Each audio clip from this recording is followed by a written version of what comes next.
खबर number 1, America Iran की पहले राउंड की वार्ता फेल होने के बाद दोनों मुल्कों की तरफ से धमकियों का सिलसिला शुरू हो गया है।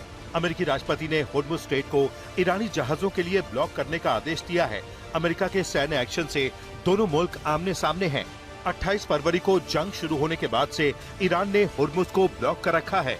14 दिन के युद्ध विराम के बावजूद होर्मुज को ईरान ने पूरी तरह ठप कर रखा है। ऐसे में ऑपरेशन होर्मुज का जिम्मा ट्रंप ने अमेरिकी सेना को सौंपा है। ट्रंप के आदेश पर ही अमेरिकी सेंट्रल कमांड के मुताबिक ईरान के बंदरगाहों की ओर आने जाने वाले सभी जहाजों को रोकने का ऑपरेशन आज से शुरू हो गया है।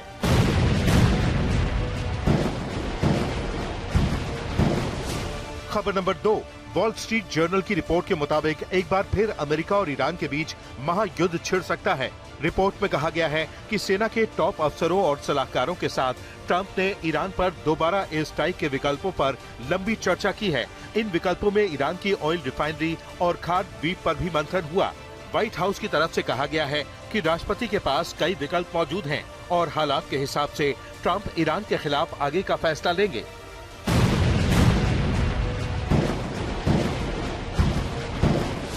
खबर नंबर 3, ट्रंप ने 14 दिन के युद्ध विराम के बीच ईरान के बंदरगाहों की नाकाबंदी का आदेश दिया है।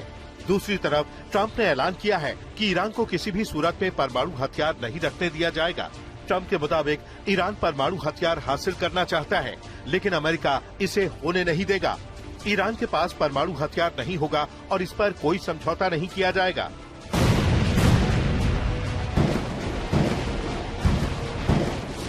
खबर नंबर 4, ईरान के नौसेना प्रमुख ने ट्रंप की धमकियों का मजाक उड़ाया है।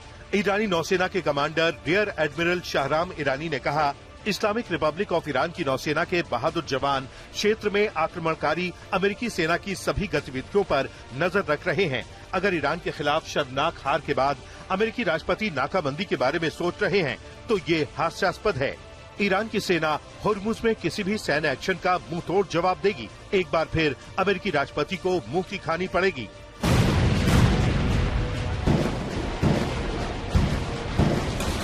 खबर नंबर 5, होर्मुज पर अमेरिका के सैन्य एक्शन को लेकर ईरान ने बड़ी धमकी दी है। ईरान ने ऐलान किया है कि अगर उनके बंदरगाहों पर खतरा मंडराता है तो खाड़ी का कोई भी बंदरगाह सुरक्षित नहीं रहेगा। IRGC ने धमकी देते हुए कहा है कि फारस की खाड़ी और ओमान सागर में सुरक्षा या तो सबके लिए है या किसी के लिए नहीं। अगर ऐसा नहीं हुआ तो इस क्षेत्र का कोई भी बंदरगाह सुरक्षित नहीं रहेगा।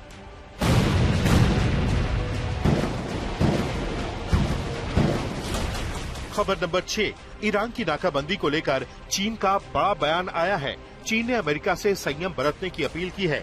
चीनी विदेश मंत्रालय की तरफ से कहा गया है कि होर्मुज दुनिया के लिए बहुत अहम जल मार्ग है और जल मार्ग को सुरक्षित और स्थिर बनाए रखना अंतर्राष्ट्रीय समुदाय के साझा हित में है। चीन ऊर्जा सुरक्षा और आपूर्ति की रक्षा के लिए सभी पक्षों के साथ काम करने के लिए तैयार है।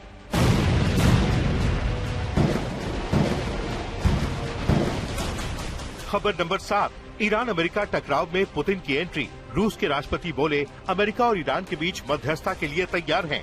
पुतिन का ये बयान इस्लामाबाद वार्ता विफल होने के बाद आया है। बीते दिन ईरान के राष्ट्रपति मसूद पेजेश्कियान ने पुतिन से टेलीफोन पर बात की थी। इस दौरान दोनों राष्ट्राध्यक्षों के बीच इस्लामाबाद में हुई वार्ता और स्थायी युद्ध विराम को लेकर चर्चा हुई।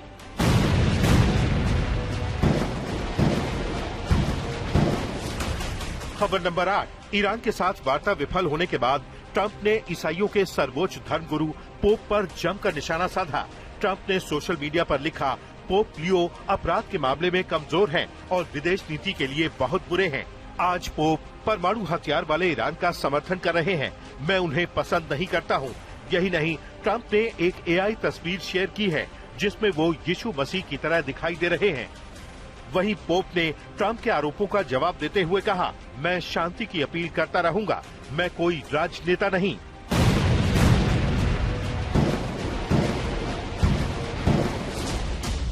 खबर नंबर 9, ईरान युद्ध के बीच नाटो और ट्रंप के बीच तनातनी थमने का नाम नहीं ले रही। एक बार फिर ट्रंप का गुस्सा फूटा है। ट्रंप का दावा नाटो पर अमेरिका खर्च करता है, लेकिन वक्त आने पर नाटो ने अमेरिका की मदद नहीं की। नाटो में अमेरिका रहेगा या नहीं, नाटो मिशन के तहत तमाम मुल्कों में अमेरिकी सैनिक तैनात रहेंगे या वापस बुलाए जाएंगे, इसे लेकर ट्रंप प्रशासन समीक्षा कर रहा है।